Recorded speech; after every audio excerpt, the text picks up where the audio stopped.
Alright, today I'm going over how to wash a reusable Canon air filter. Here's mine right here. I've had it in for a few months and it's still pretty clean, but I'm just going to go ahead and wash it just to keep up with regular changes and washes every 3 months. Besides the filter, the only thing that you're going to need is a bottle of home air filter cleaner from K&N and then just some low pressure water. You're also going to have the air off in your house for probably a couple hours to let this dry out.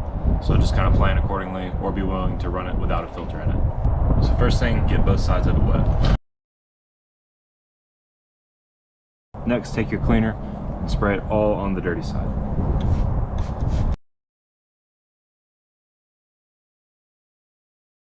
And then just let that sit for about 2 minutes. Once it's had time to soak in, grab the filter and just spray it all down with water from the clean side. And again, make sure to use low pressure water when you're doing this. You don't want to damage the filter. Once you see the water running clean out of the filter, you know you're good to go. You can also usually tell that it looks a lot cleaner. Like I said, this one's in really good shape right now. So from here, I'm just going to let it drip dry, shake it out a little bit, and then I'm going to lean it up on the garage over there and let it sit for an hour or two to dry off. All right, now of course your last step is take your dry filter and reinstall it.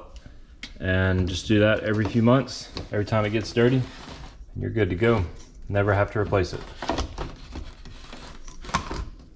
And I'll put a link in the description of where you can find these on K&N's website.